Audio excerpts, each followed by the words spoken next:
fucking lit, man, I'm just fucking lit. Drink a bottle of this shit, man, bottle of this shit. I'm about to write a hit, man, about to write a hit. No, I'm never gonna quit, man, never gonna quit. I just took another hit, man, took another hit. I'm about to lose my shit, man, about to lose my shit. Now she have a fucking win, man, yeah, she get that shit. Get her out the quick, man, get her out the quick.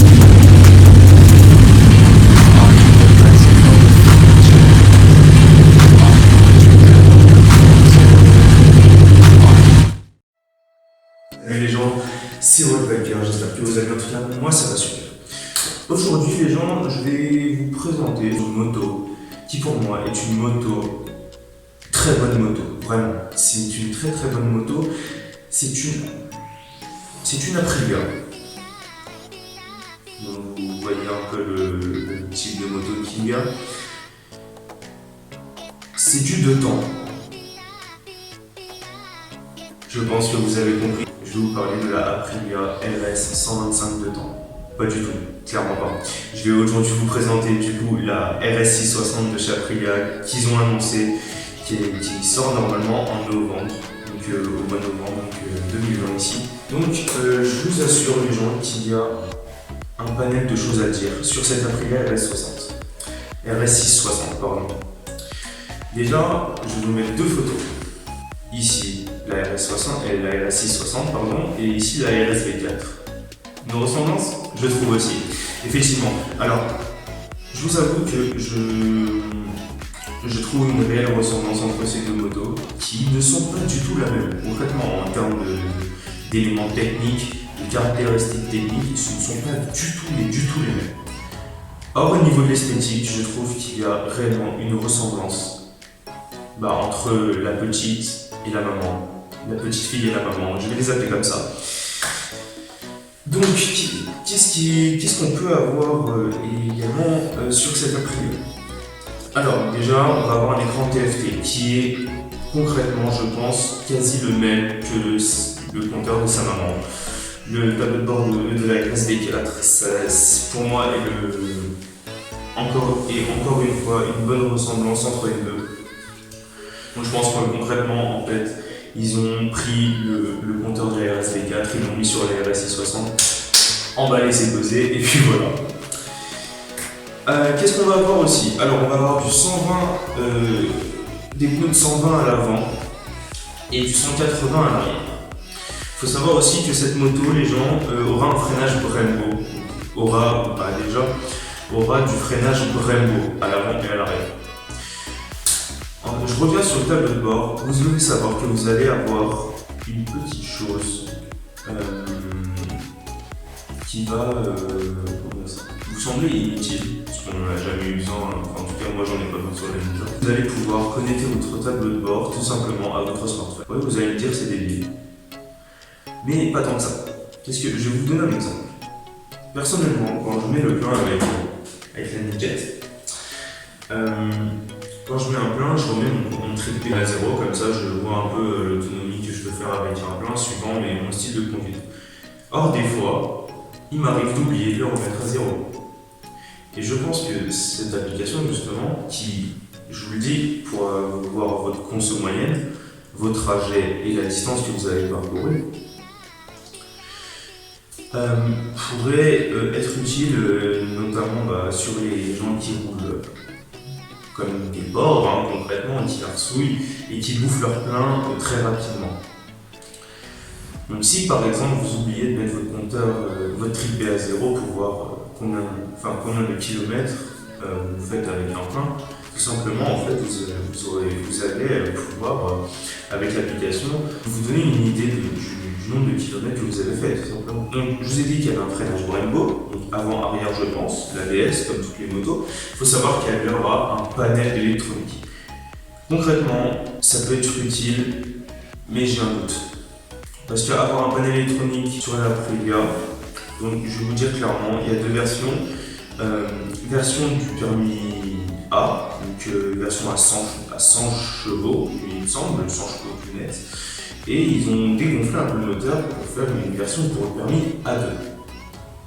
Concrètement, sur celle du permis A, je pense qu'il y a une utilité sur certains éléments électroniques, comme traction control, des trucs comme ça. Concrètement, sur un permis A2, alors, déjà que la moto est dégonflée, déjà elle sera bridée, si vous la prenez bridée en jeune permis, donc concrètement, je ne vois pas trop l'intérêt. Après, c'est Aprilia et je respecte totalement leur boulot qu'ils ont fait sur cette moto. Il faut savoir que le duo sera parfait sur cette moto. Vous avez une selle hyper accueillante pour le passager. Non, je rigole. En vrai, vous prenez la coque arrière, la selle passager de la RSV4, c'est la même. D'accord, c'est la même forme, c'est le même. Je sais pas si on peut appeler ça une selle. En fait, c'est un capot de selle d'origine qu'ils ont mis, tout simplement. Mais je trouve que ça fait vraiment quelque chose de magnifique à l'arrière. Donc, cette moto est relativement légère. Alors, pourquoi légère? Elle va faire 183 kg tout plein feu. Vous allez me dire, bah, c'est un poids standard sur les 600 et tout comme ça. Certes, sauf que là on parle d'une 600 carénée. Je m'explique. Quand j'ai passé mon permis moto, j'ai roulé sur une SV650, d'accord? Elle fait 180, il me semble, kg tout plein feu. Donc déjà, c'est décaréné. Donc il faut vous dire que en gros, cette Aprilia RS660, pardon, putain, je vais y arriver.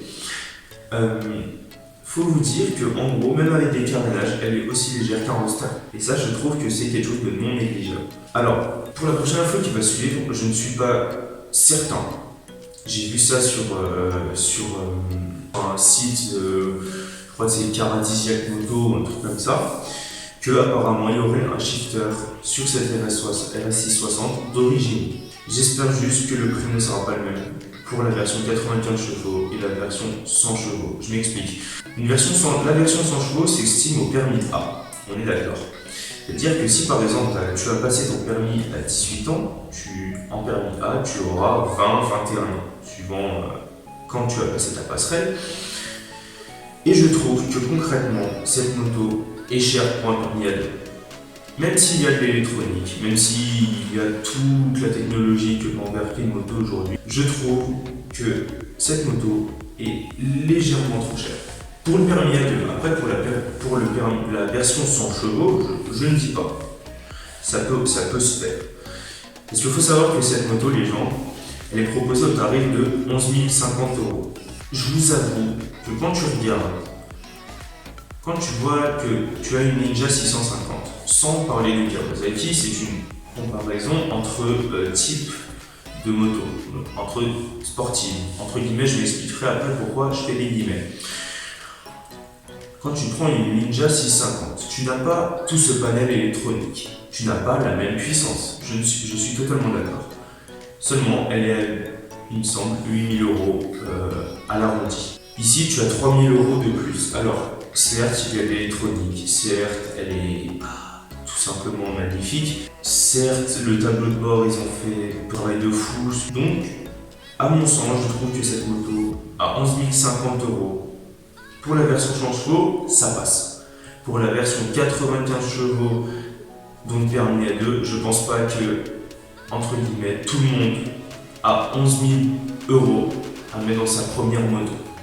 Surtout que, on le sait, en étant jeune permis, on a plus de chances de se toller. Ce n'est que mon avis, mettez le vôtre en commentaire. Je ne suis pas un expert, j'ai 1 an de moto à mon actif. Et voilà, je donne juste mon avis sur cette moto. Donc voilà. Mais je respecte totalement le travail de Aprilia. Maintenant, ce qui me gêne un peu, vous voyez, comme on peut voir sur les sportives permis A2, c'est la position de conduite. Quand on monte sur par exemple, sur une Yamaha R3, sur une Ninja 400, Ninja 650, je trouve qu'on n'a pas une position réellement sportive. Alors certes, c'est bien parce que ça nous permet de nous prendre la main, mais je trouve que pour appeler une moto sportive, il suffit pas que des carénages en fait. Il faut la position, le ressenti. Ma Ninja me va très bien, malgré que on est sur une position relativement droite, comparée à une vraie sportive, que les jambes ne sont pas repliées. Mais je pense qu'aujourd'hui, plusieurs adeptes de la sportive on aimerait voir vraiment, en tout cas moi j'aimerais, ce que j'aimerais moi, je ne parle pas au nom de tout le monde, je parle au nom de ma personne. On aimerait beaucoup voir des sportifs à deux avec des vraies positions sportives. S'il y a un constructeur qui m'écoute, Aprilia, parce que je fais une vidéo sur eux, KTM, ils ne font pas de sportif, Yamaha, Kawa, s'il vous plaît, mettez-nous des positions réellement sportives. Ou du moins beaucoup plus sportives que ce qu'on a sur nos motos actuellement. Moi je sais que ce n'est pas du tout une position sportive, mais ça va comme ça. Seulement je connais des gens, vous voyez, qui en fait aiment les petites cylindrées, mais n'achètent pas des sportifs en petites cylindrées, tout simplement parce que c'est pas sportif en fait. Là, eux ils cherchent la position de conduite, et concrètement, la position de conduite sur les sportifs permis à deux, on la cherche vraiment beaucoup. Sachant que la Aprilia a des guidons bracelets en position semi-haute, donc je pense que ça fera peut-être pas aussi haut que la Ninja, mais je pense qu'elle sera aussi en position pas très sportive. À voir sur un test, que si ma concession Aprilia dans ma ville me permet du moins à cette moto en permis A2, j'irai la tester et dans ce cas-là, je reviendrai sur mes propos si jamais je me suis trompé. Il y a quelqu'un qui ne change pas d'avis, c'est ce qu'on dit. Donc, si je dois faire un récapitulatif de cette vidéo sur la Aprilia RS660, donc on peut déjà dire qu'on aura une bonne technologie, des feux à LED, donc tableau de bord juste magnifique à mon sens, un bon freinage Brembo, un shifter d'origine à avoir, je ne suis pas sûr de cette information, un poids relativement léger pour une sportive 600 et tout simplement accessible au permis A2 et permis moto gros cul. Mais si je dois avoir 2-3 petites choses à redire sur cette moto, on va parler de la donc j'ai une appréhension sur la position de conduite. J'ai un peu peur qu'elle ne soit pas très radicale, mais on verra bien. Le prix, comme je vous l'ai dit tout à l'heure, si le prix de 11 050 € est le même pour les deux motos, donc c'est-à-dire la version A et la version A2, j'ai un peu de mal, même si avec toutes ces technologies, on peut se dire que ça les vaut. C'est clair que ça les vaut, mais pour moi, un jeune permis n'irait pas mettre 11 000 €, sauf s'il a l'argent, mais je veux dire, il n'ira peut-être pas mettre 11 000 € dans une moto.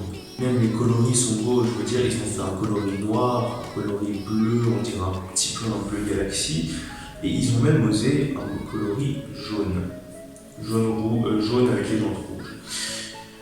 Pour être honnête avec vous, moi si j'avais l'argent, je l'achèterais.